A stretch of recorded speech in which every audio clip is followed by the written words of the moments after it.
감사합니다. 오늘은 복음적인 삶과 율법적인 삶. 전에도 복음과 율법에 대한 차이를 계속 말씀드리고 있는데요. 오늘은 특별히 삶에 관한 부분에 대해서 조금 포인트를 그쪽에 맞추면서 이 말씀을 나누고자 합니다. 복음적인 삶, 또 율법적인 삶. 이 삶은 구분이 확 되어지죠. 예수님께서 마태복음 16장 13절부터 20절에 사람들이 나를 누구라 하느냐 제자들에게 물었는데요. 그때 많은 유대인들이겠죠. 유대인들이 예수님을 예레미야 선지자 같습니다. 그 왜 예레미야 선지자가 울면서 복음 증거했는데 그게 사람들로 하여금 박애주의자로 그렇게 비친 모양이에요. 그래서 예수님도 사랑에 대해서 자꾸 얘기를 하셨죠. 그러니까 사랑하니까 병도 고쳐주고 먹을 것도 주고 그리 하시잖아요. 그래 박애주의자 같다. 또 예레미야를 또 예수님을 그 엘리야 선지자가 다시 태어난 것 같다. 엘리야 선지자와 같다. 엘리야 선지자가 능력의 선지자거든요. 그래서 비를 오게도 만들고 오지 않게도 만들고요. 이스라엘 민족에게는 그 유대인들에게는 엘리야 선지자는 능력의 선지자로 알고 있습니다. 막 예수님 능력 나타나니까요. 물 위로 걷고 오병이의 역사도 일으키고 죽은 자도 살리고 모든 병든 자가 예수님께 오면 다 치유받았으니까요. 능력의 선지자로 본 거죠. 또 나를 누구라 하느냐 유대인들이 또 세례 요한이 다시 살아난 것 같다. 세례 요한은 많은 일을 했지만 그 사회 정의를 부르짖었거든요. 왕이 자기 동생의 부인을 취했다. 그거 지적했거든요. 헤롯 왕이 자기 동생의 부인 헤로디아를 취했거든요. 그런 사건들을 얘기를 하면서 그 사회 정의를 부르짖는 사람처럼 보인 거예요. 그러니까 사람들이 막 따라다녔죠, 예수님을. 사회 정의 운동을 하는 사람으로 이 사회를 좀 바꿔야 된다. 그렇게 보였다는 말은 그런 부분이 예수님께 삶 속에 공생의 동안에 그런 부분이 있었다는 겁니다. 근데 제자들에게 이제 그럼 너희는 나를 누구라 하냐? 그때 베드로가 얘기했죠. 주는 그리스도십니다. 살아계신 하나님의 아들이십니다. 그때 예수님이 칭찬하셨어요. 야, 바요나 시몬아, 요나의 아들 시몬아, 네가 복이 있도다. 네가 이거 알게 한 이는 혈육이 아니고 하나님이 너에게 은혜를 주셔서 알게 하셨구나. 그러면서 축복까지 주셨죠. 축복도 하셨습니다. 네가 이제 베드로라 이제 반석 같은 그 믿음 가지고 내 교회를 세울 것이다. 또 음부의 권세가 너를 해하지 못할 거. 네가 땅에서 무엇인지 매면 하늘에서 매일 것이요. 네가 땅에서 무엇인지 풀면 하늘에서 풀 것이다. 막 이런 엄청난 축복을 베드로에게 하셨어요. 그러고 보면 주는 그리스도시요 살아계신 하나님의 아들이십니다. 이 고백과 이스라엘 민족이 예수님을 어떻게 보느냐의 그 부분은 뭐 예레미야 같다, 엘리야 같다, 뭐 선지자 중에 한 명입니다. 뭐 세례 요한 다시 태어난 것 같다. 이게 예수님은 구분을 하길 원하셨던 거예요.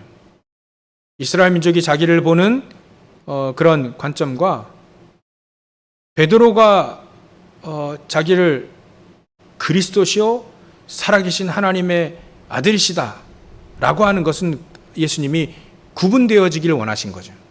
구분.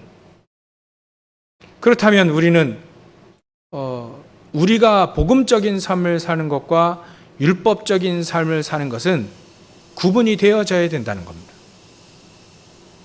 예수님이 진짜 세례 요한처럼 또 엘리야처럼 또 예레미야처럼 뭐 선지자 중에 한 명으로 우리에게 오실 수도 있잖아요. 근데 그것 가지고는 우리 인간만 가지고 있는 삼저주의 문제를 해결할 수 없다는 겁니다. 사단을 못 이긴다는 거죠. 그것 가지고는. 우리가 오늘 예수님도 사도 바울도 이렇게 얘기를 했는데요. 우리가 하나님의 율법을 이렇게 듣는 자가 아니고 율법을 행하는 자가 의롭다 하심을 얻다. 이 말을 우리가 제대로 이해를 해야 됩니다. 율법이라고 하니까 우리는 율법을 사람들을 판단하는 것의 대명사로 이야기하고 이제 우리가 이해를 하고 있잖아요. 근데 율법은 하나님의 계명입니다. 계명. 하나님이 말씀하신 계명. 그 계명을 듣는 자가 아니고 듣기만 하는 사람이 아니고 그 율법을 행하는 자다. 그래서 제가 영어 사전도 영어 성경도 찾아보고 하니까 행한다는 표현을 어떻게 썼냐면 복종한다는 표현을 썼어요. obey라고 하는 영어 단어를 썼어요. 우리는 율법에 복종하는 사람입니다. 하나님의 말씀에 복종하는 자가 순종 넘어서 복종이에요. 복종하는 사람이 의롭다 하심을 얻는다. 그럼 우리는 율법적인 삶, 또 복음적인 삶, 이것을 우리가 어떻게 구분을 해야 될 것이냐. 그게 바로 오늘 우리가 중요하게 이게 구분을 해야 됩니다. 그래야 내가 율법적인 삶을 살고 있는지 아니면 복음적인 삶을 살고 있는지를 구분이 되어지면 진짜 신앙생활을 제대로 할 수 있게 되는 것이죠. 여러분들 우리가 하나님의 말씀에 우리의 생각과 다를 때 어떻게 됩니까? 내 생각 이게 맞는데 하나님 말씀은 이게 아니란 말이에요. 그럴 때 우리가 어떻게 합니까? 우리가 하나님의 말씀에 복종한다면, 그 말씀에 복종한다면, 하나님의 계명에 복종한다면 그 사람은 복음적인 삶입니다. 왜냐하면 하나님의 말씀은 하나님께서 우리에게 말씀하신 거니까. 하나님의 이름을 걸고 말씀하신 거니까요. 그래서 우리가 말씀의 율법에 정말 우리가 복종할 수 있다면, 정말 유대인들이 지금까지 말이죠, 하나님의 말씀에 복종한 적이 얼마나 있습니까? 여기 보니까 자꾸 이 사도 바울이 먼저는 유대인에게요, 그리고 헬라인에게다 이렇게 자꾸 얘기하는데요. 우리가 이 말씀을 어떻게 우리가 이해해야 되냐면, 먼저는 하나님의 자녀 교인들에게요, 그 다음에게는 불신자들에게다, 이렇게 표현을 이해하면 되겠습니다. 우리가 하나님의 자녀로서 하나님의 말씀에 얼마나 우리가 복종하느냐, 거기에 우리는 복음적인 삶과 또 율법적인 삶이 나눠집니다. 이스라엘 민족은요, 하나님의 말씀에 복종하지 않았습니다. 말씀을 듣는 자로 그친 적이 많아요. 이스라엘 민족이 이제 애굽에서 출애굽되어졌습니다. 출애굽되어졌을 때 하나님의 말씀에 복종했다면 홍해 앞에서 뒤에는 애굽 군사요, 앞에는 홍해가 가로막혔을 때, 그러면 하나님의 말씀에 복종하자 할 때 애굽 군사에게 죽든 홍해에 빠져 죽든 가나안 땅 가자 이래 나와야 됩니다. 그게 말씀에 율법에 복종하는 자라는. 근데 이스라엘 민족은 그 앞에서 듣는 자가 됐거든요. 율법을 듣는 자가 되어졌기 때문에 하나님께 원망을 하죠. 왜 우리를 여기로 이끌어내서 여기서 죽게 하느냐? 차라리 애굽에 종로를 타다가 죽는 것이 낫지 않겠냐? 이런 삶을 늘 살았어요. 40년 동안 광야에서 늘 그래 살았습니다. 복종한 게 아니지. 하나님의 말씀을 행한 자가 아닙니다. 모세는요, 하나님의 말씀을 행했습니다. 복종했습니다. 홍해 앞에서도 흔들리지 않았죠. 왜냐하면 하나님의 말씀은 가나안 땅 들어가겠다 하신 거니까. 이미 그 땅을 너에게 주었다. 그게 하나님의 말씀입니다. 그 말씀에 복종하는 자는, 모세는 더 이상 거기에 대해서 흔들리지 않았죠.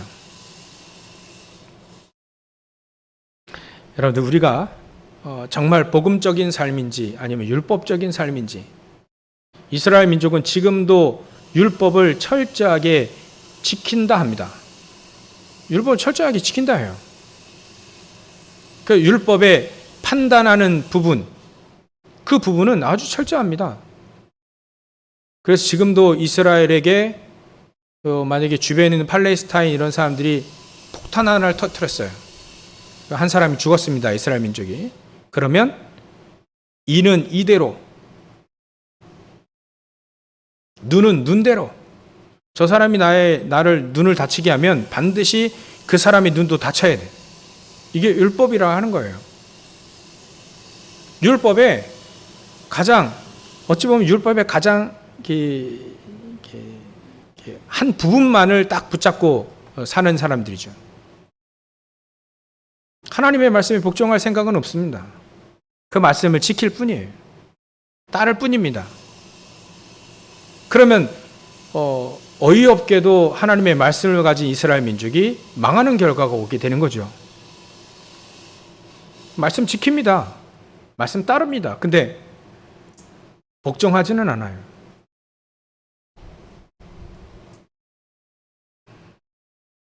특히 예수님의 말씀은 절대로 안 듣습니다.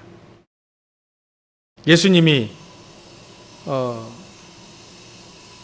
남을 판단하지 마라, 비판하지 마라 할 때 꼭 예를 드는 이것이 무엇이냐면, 네 눈 안에 들보가 어마어마하게 있는데 다른 사람의 눈에 티를 빼고자 한다.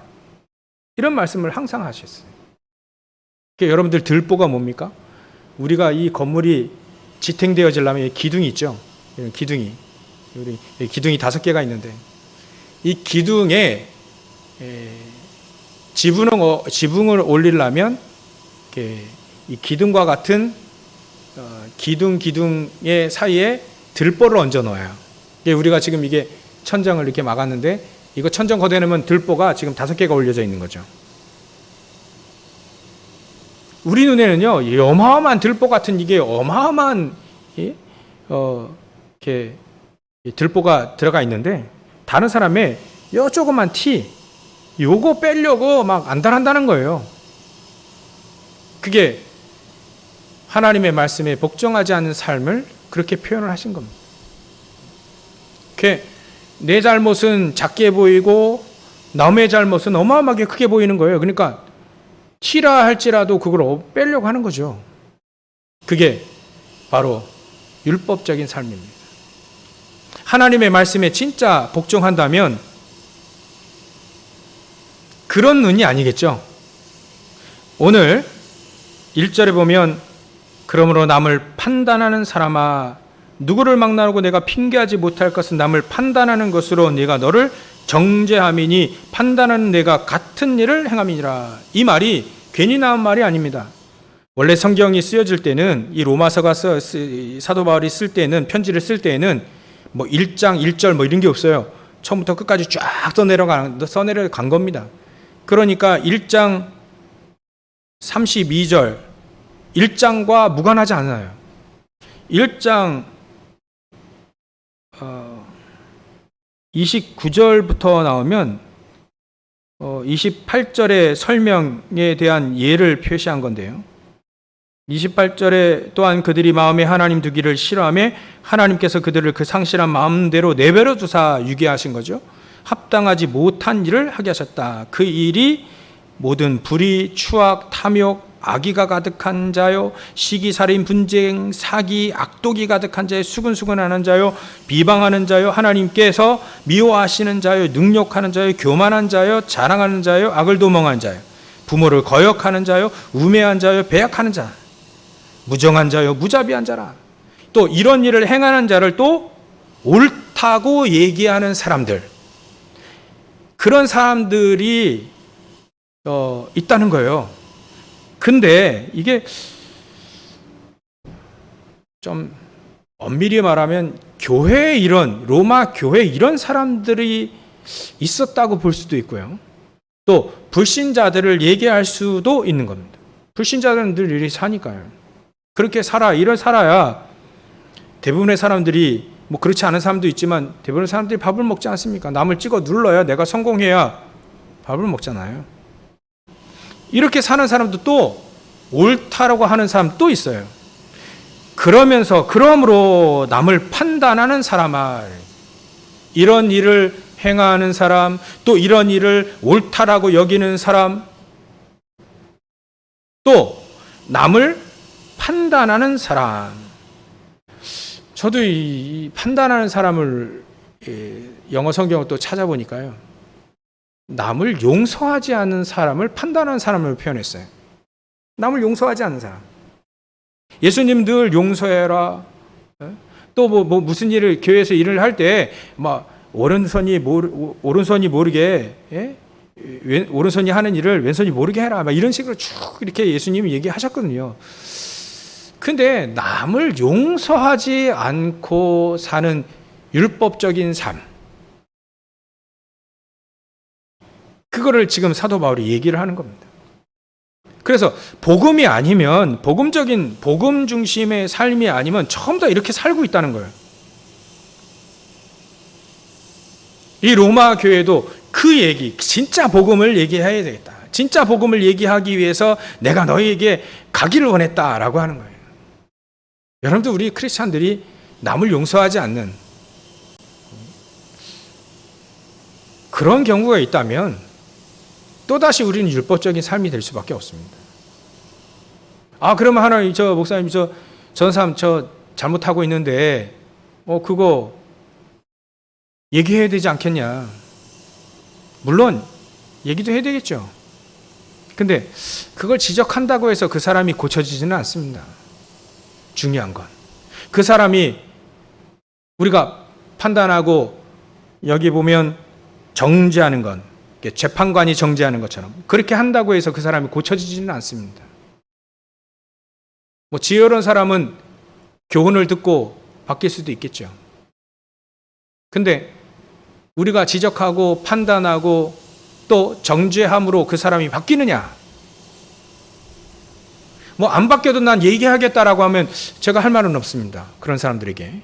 근데 그렇게 지적하고 비판하고 판단하고 그렇다고 해서 그 사람이 바뀌는 것은 아니다.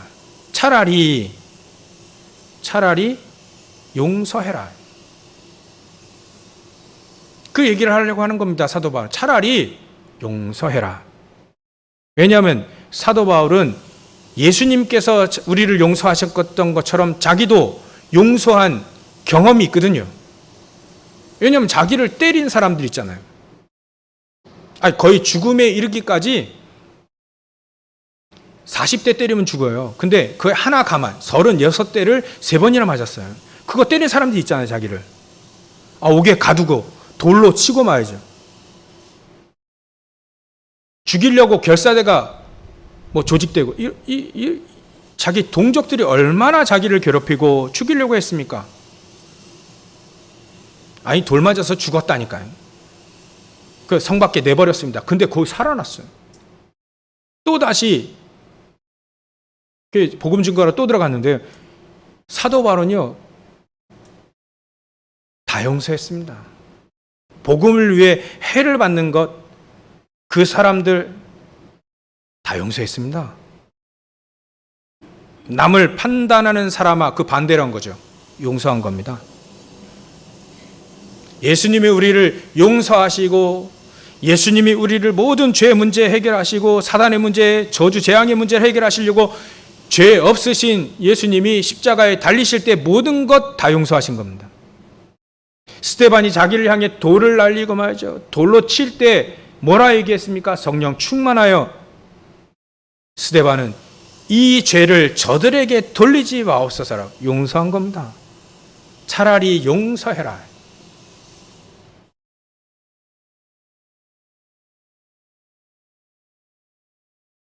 만약에 그 반대로 판단하고자 한다, 용서하지 않고 내가 그걸 정죄하고 또 그걸 판단하겠다라고 한다면 똑같은 사람 된다는 거예요. 똑같은 사람.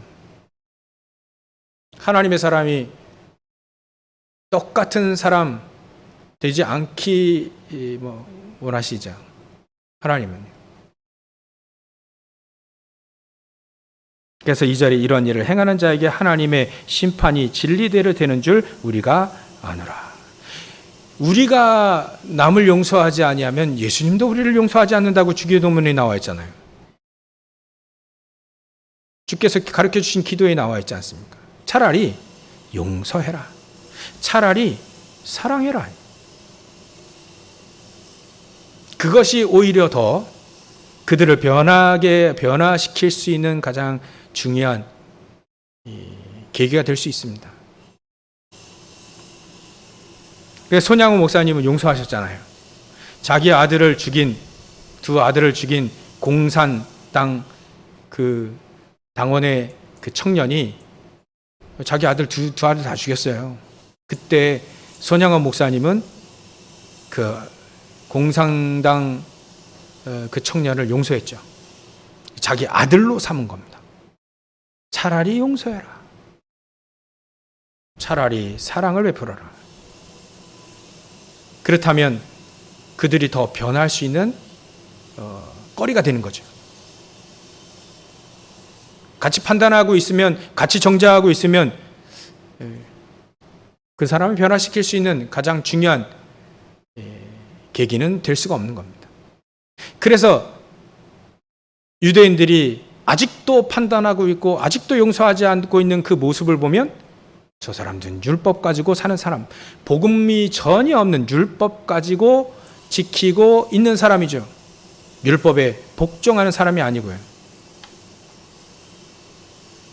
그래서 우리가요, 오늘 가장 중요한 핵심은 용서입니다. 용서. 판단하는 사람아, 남을 판단하는 사람, 이 반대로 하는 거예요. 용서만 할 수 있다면, 사랑하고 용서만 할 수 있다면, 그게 오늘 우리가 가장 얘기하는 복음적인 삶입니다. 복음의 사람들은 전부 다 용서를 했다는 거예요. 전부 다 용서했다는 거죠. 그것 가지고 판단하거나 정죄하지 않았다. 용서하는 사람이었다. 요셉 같은 경우에도 형들을 용서했죠. 형들을 판단하지 않고 정죄하지 않고 용서했습니다. 자기를 죽이려다가 노예로 판 사람들 아닙니까? 용서한 거예요. 만약에 우리가 똑같이 판단하고 똑같이 3절에 보면 이런 일을 행하는 자가 되어진다면, 같은 일을 행하는 사람과 같이 되어진다면 네가 하나님의 심판을 피할 수 없다는 거예요. 하나님의 심판은 요한계시록 20장 12절에 정확히 나와 있습니다. 네 행한 대로 봉을 받을 것이다. 행한 대로. 복음이 없다면요, 우리는 행한 대로 그냥 그대로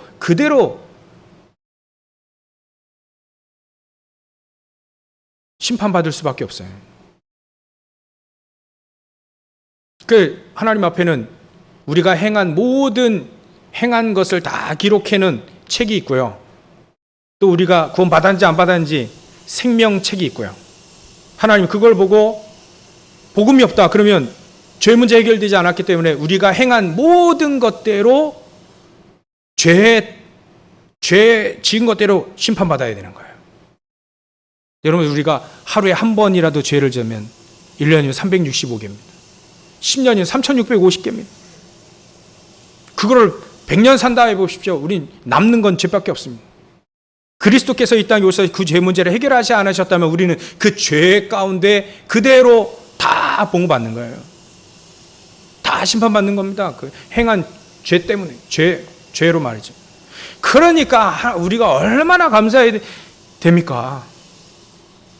다른 사람 용서할 수 있을 만큼, 자기에게 해를 입힌 사람 용서할 수 있을 만큼 어마어마한 우리가 죄 사함 받았잖아요.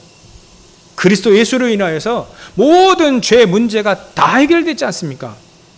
우리가 이 복음을 누리시길 바랍니다. 말이 좀 이상, 저와 여러분들 우리 복음 누리십시다.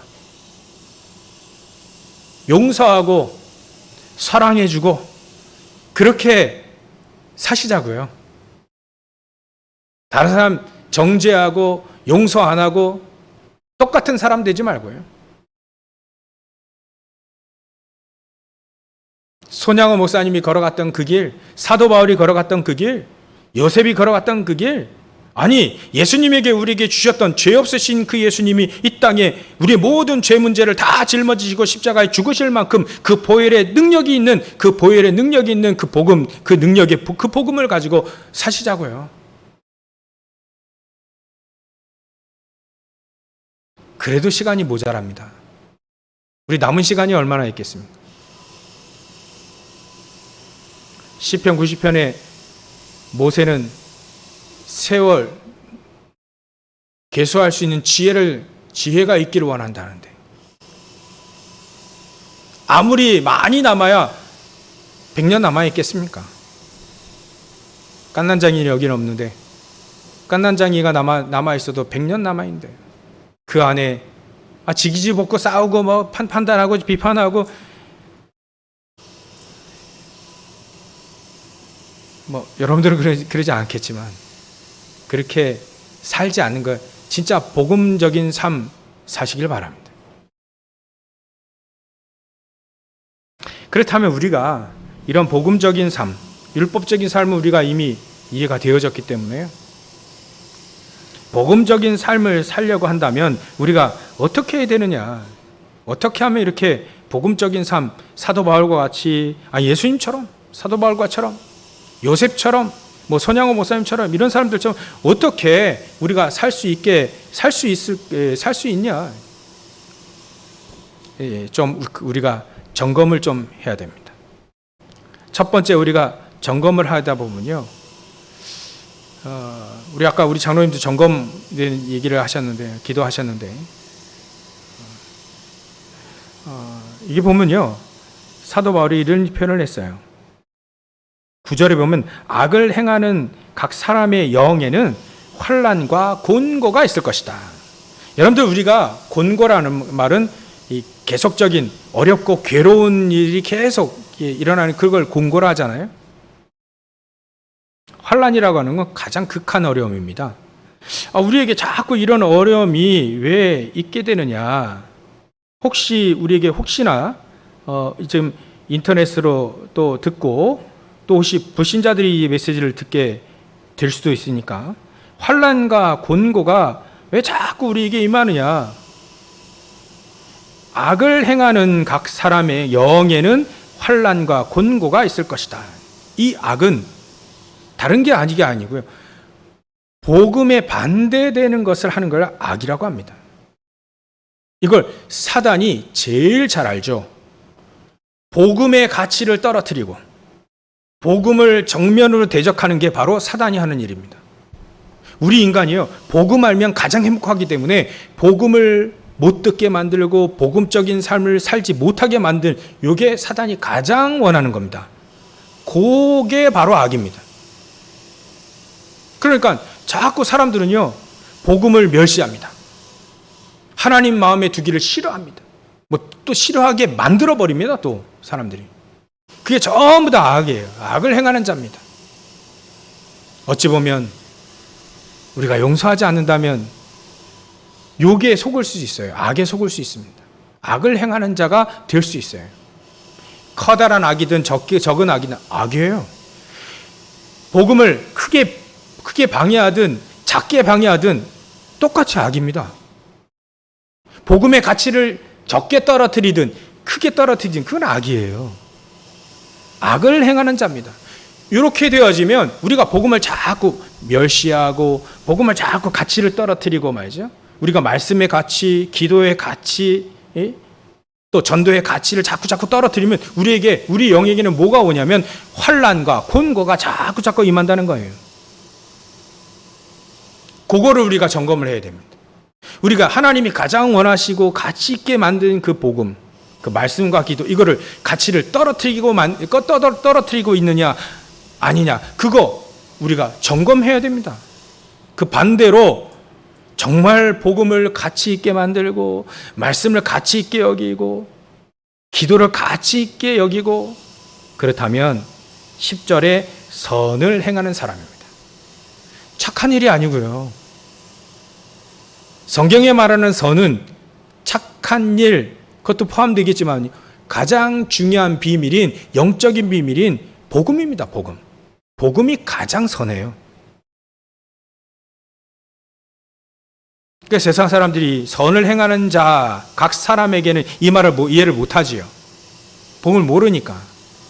선을 행하는 각 사람에게는 뭐가 임한다고요? 복음 중심으로 살고 하나님이 가장 가치 있게 여기는 말씀 중심으로 살고 기도 중심으로 살면 어떻게 된다고요? 영광과 존귀와 평강이 있을 것이다. 그래도 우리가 이렇게 살면 됩니다. 하나님이 가장 가치 있게 보는 것을 우리는 가치 있게 여기는 삶, 그게 선을 행하는 삶이에요. 그게 바로 우리가 원하는 복음적인 삶입니다. 하나님 우리에게 예수 그리스도의 보혈로서 우리의 모든 삼저주의 문제에서 해결하셨습니다. 그거를 우리는 가장 가치 있게, 내가 구원받았고 우리를 구원하신 그 그리스도를 가치 있게 여기는 겁니다. 그 말씀을 해주신 이 성경 말씀을 가치 있게 여기는 거예요. 그 하나님의 말씀 붙잡고 기도하는 그 기도를 가장 가치 있게 여긴다면 우리는 하나님의 영광 속에, 존귀함 속에, 평강 가운데 살 수가 있게 되어지는 겁니다. 요거 점검하시면 됩니다. 두 번째로는요, 우리가 무엇을 점검해야 되냐면 우리의 삶이 말이죠, 믿음의 삶인지, 지난주에 이어서 말이죠, 우리가 믿음으로 사는 인생인지 아닌지 그거 점검하면 됩니다. 히브리서 11장의 사람들은 전부 다 믿음으로 사는 사람이라고, 믿음으로 사는 인생이었잖아요. 기도로 사는 인생이었지 않습니까? 이 사람들이 정말 하나님의 말씀 중심의 삶을 살았지 않습니까? 그래서 오늘도 우리가 믿음으로 사는 삶을 살기 위해서 오늘도 말씀을 듣고 계시지 않습니까? 메시지를 듣고 계시지 않습니까? 그래서 우리는 우리 수준으로 사는 것이 아니고 믿음의 수준, 믿음으로 사는 인생입니다. 우리 수준 가지고 정말 우리가 응답 받겠습니까? 우리 수준으로 살면 사단을 이길 수 있겠습니까? 아니, 세상이나 이길 수 있겠습니까? 저 같은 사람 못 이깁니다. 전 세상, 근데 머리도 못 이겨요. 저보다 얼마나 똑똑한 사람이 저는 반 이상이 있다고 보여요. 저보다 수준 높은 불신자들도 얼마나 많은데요. 그 사람들 못 이깁니다. 아니, 사단 못 이깁니다. 저주재앙 못 이긴다니까요. 못 막습니다. 그래서 내 수준은 될 수 없구나. 그래서 하나님이 우리에게 주신 수준, 그 수준은 믿음으로 사는 겁니다. 이거 점검해 봐야 돼요. 우리가 정말 믿음으로 살고 있는가? 하나님의 말씀 중심의 믿음으로 살고 있는가? 한 영혼을 살릴 때에도 우리가 가지고 있는 예수가 그리스도라는 이 사실의 이 믿음, 이거 아니면 한 영혼을 살릴 수도 없습니다. 영혼 살리는 것은 가장 중요한, 우리에게 가장 중요하게 주신 복음뿐이거든요. 그 이외에는요, 사람을 살릴 수가 없습니다. 창세기 2장 7절에 보면 하나님 우리에게 생기를 집어넣어서 생명이 된다 했어요. 생명, 생물. 아침에도 우리 렘넌트들에게 얘기했는데요. 피아노, 이거는 죽은 겁니다. 생물이 아니죠. 하나님 보시기에는 생물은 우리 인간밖에 없어요. 왜 생물, 살아있는 생명으로 생명을 집어넣어서 생기를 불어넣어서 우리를 살아있는 존재로 만들었냐? 하나님과 교제하기 위해서요. 내가 너희들과 교제하기 위해서. 하나님은요, 피아노와 교제하지 않으세요. 제가 말이죠, 피아노하고 대화하고 있다 그러면 저는 어떻게 된 사람이죠? 돈 사람이에요. 하나님 보시기에는 교제할 수 있는 존재가 생명이에요. 그러니까 살아있다고 해서 생명이 되는 게 아닙니다. 고양이나 개, 이게 살아있잖아요. 얼마나 이게 또 애교 부리고, 요즘에 좀 제가 고양이나 개, 이거 반려견, 이거 조금 이렇게 유튜브를 찾아보니까 얼마나 개들은 그냥 악한 사람인데 뭐든 주인만 보면 그냥 꼬리 흔들어 대는데 막 사람들 치유받을 만큼 말이에요. 얼마나 사람들이 거의 푹 빠질 정도로요. 그분들이 이해가 돼요. 얼마나 이 개들을 소중하게 여기냐면요, 유모차 안에 개를 집어넣고 다녀요. 이만큼 자기에게는 소중한 존재입니다. 그렇게 보이는 거죠. 또 그만한 또 짓을 해요. 또 꼬리 흔들어대죠. 고양이들은 그 옆에서 누워서 자죠. 사람들 너무, 그 주인 너무 좋아하는 거예요. 근데 하나님은요, 그걸 살아있다라고 표현하지 않았습니다. 우리 인간만 생기를 집어넣어서 우리 인간만 생명으로 만드신 거죠. 그 인간을 살리기 위해서는요, 다른 것으로는 살릴 수 없습니다. 오직 복음만이 그 영혼을 살릴 수 있어요. 왜냐하면 하나님이 우리에게 집어넣어준 생기와 하나님이 우리에게 모든 걸 회복할 수 있는 그건요, 복음밖에 주지 않아요. 오직 그리스도로만 바뀌게 만들었거든요. 이게 그래서 우리가 판단하지 않고 우리가 용서하고 말이죠. 사랑해 준다는 말은 우리가 용서하고 사랑함으로써 복음이 들어갈 수 있는 길이 열려질 수 있으니까 우리가 사랑하고 용서하는 겁니다. 우리가 사랑으로, 용서로 끝나는 게 아니죠. 그 영혼이 우리가 가지고 있는 복음이 전달되어지려면 반드시 그런 용서와 사랑의 길이 열려져야 되잖아요. 그 사람과의 용서와 사랑의 그 관계가 되어져야 되지 않습니까? 그래서 우리를 통해서 그 사람이 예수 생명이 들어간다면 그 영혼은 바뀌게 되어 있는 겁니다. 그래서 제가 제일 안 되는 부분이 그거예요. 나를 향해 욕하고 말이죠. 나 무시하고 말이지.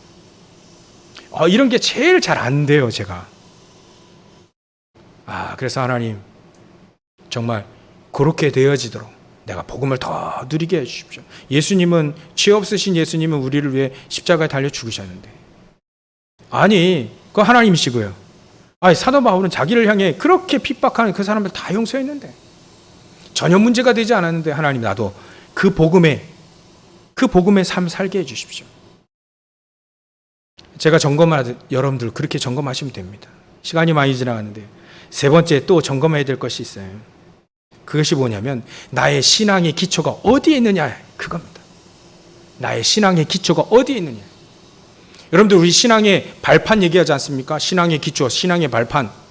우리 발판이 흔들리면요, 우리 신앙생활이 제대로 될 수가 없습니다. 그래서 우리에게 발판 10가지 주셨는데, 오늘 3가지. 성부, 성자, 성령. 이게 우리의 신앙의 발판이 되어야 됩니다. 우리의 신앙의 기초가 되어져야 돼요. 성부 하나님은 우리에게 말씀하시고 모든 우주 만물을 창조하신 분이시요 우리의 모든 생사 화복을 주관하시는 분이에요. 하나님의 절대 주권을 가지고 우리를 인도하시는 분입니다. 그게 믿어져야 돼요. 하나님 왜 우리의 과거, 지금 왜 우리를 이렇게 인도하셨습니까? 거기에 대한 신뢰가 있어야 돼요. 하나님이 잘하신 우리의 모든 우리를 만드신 하나님 아십니까? 그분이 한 치의 오차도 없이 우리를 인도하고 계시다는 것, 그게 신뢰가 되어져야 돼요. 어떤 분이 이게 신뢰가 되지 않으니까 교회를 전에 나갔다 하는데요, 자기에게 어려움이 온 거예요. 자식에게 어려움이 온 겁니다. 그때 이게 신뢰가 이게 안 믿어지니까 신앙의 발판 이게 기초가 되지 않으니까 하나님이 나에게 그러실 수 없다는 거예요. 자기 자녀를 낳는데 이게 너무 어려운 상황에서 장애를 갖고 태어난 거예요. 내가 교회 나갔는데 예수 믿었는데 왜 나에게 이런 어려움을 주지 않? 하나님이 나에게 이러실 수 없다. 그 교회 안 나가버리는 거예요.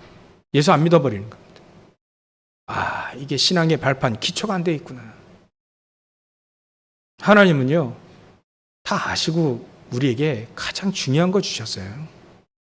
다 이해하시고 우리의 과거, 현재, 미래 다 이끌어 가십니다. 그러니까 요셉이 노예를 끌려가도 전혀 문제가 없는 겁니다. 그 하나님이, 그 절대 주권을 가지신 그 하나님이 나를 인도하실 때 한 치의 오차도 없다는 것을 체험하는 거지. 아는 거죠.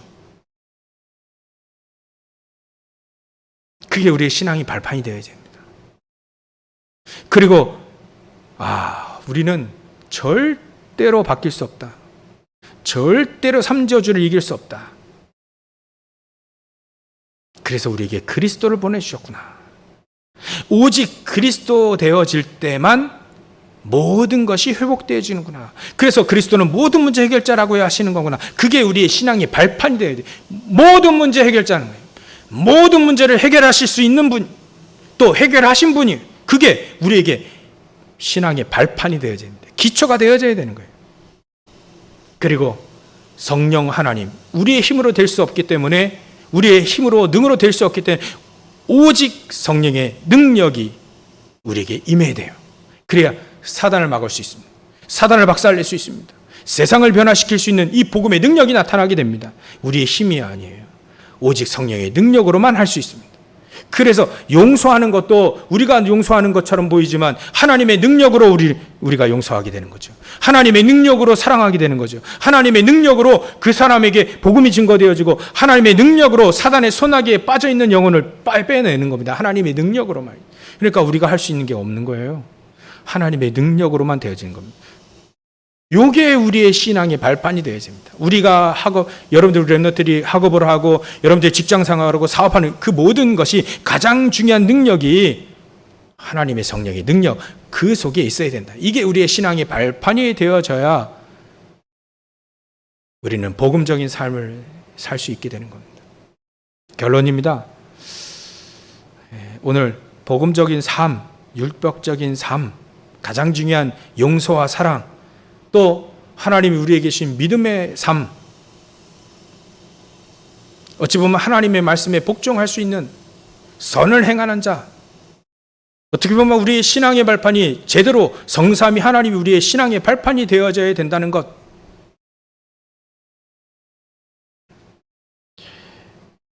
하나님 왜 우리에게 이 메시지를 우리에게 주셨을까?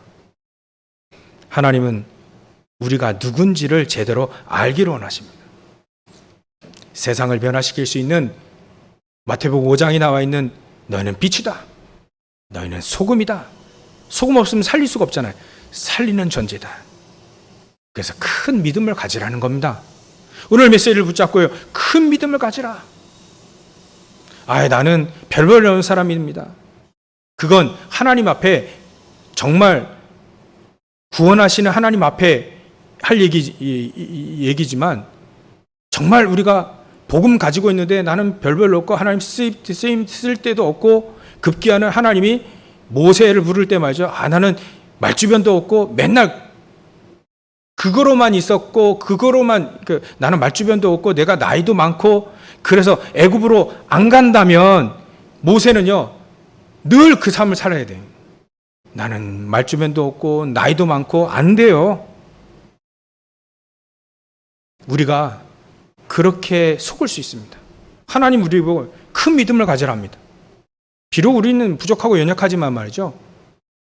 하나님의 큰 믿음을 가지고 살라는 것이지. 안 그러면요, 늘 나는 부족하고 연약하고 아무 쓸데없고, 그러면 아무 쓸데없는 사람 돼버려요. 그 반대로 또 하는 사람이 있으면 나는 위대하고 난 대단하고 말이죠. 허황된 믿음 가지고 사는 사람 또 있어요.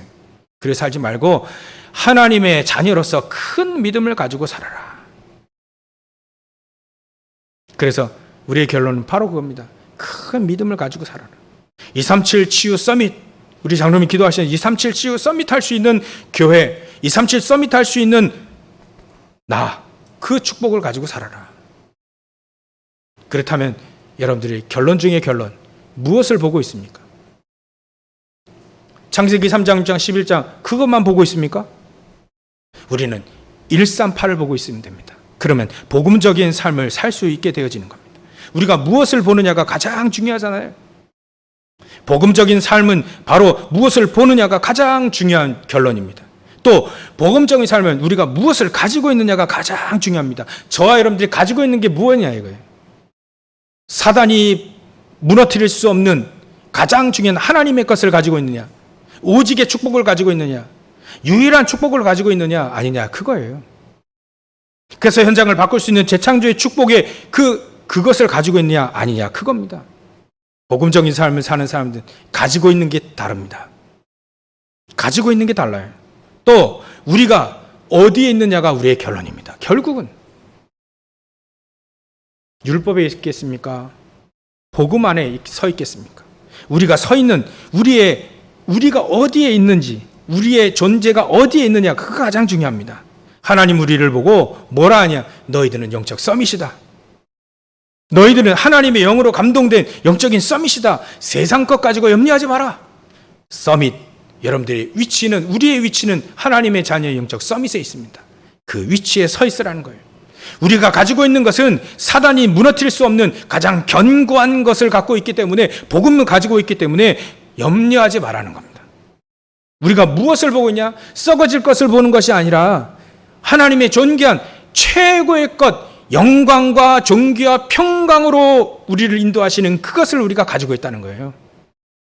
세상에서는 영광과 존귀, 평강 없잖아요. 우리가 그것을 가지고 있으라. 그걸 가지고 있으라. 그 눈을 가지고 우리가 영적 서밋의 축복, 하나님의 자녀의 최고의 축복, 거기에 서 있으라는 겁니다.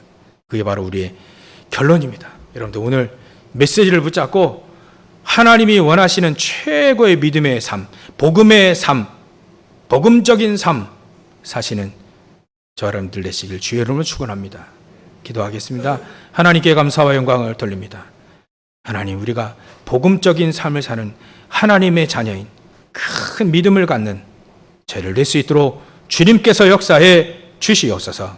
감사와 영광을 돌리며 거룩하신 예수님의 이름으로 기도 올리옵나이다.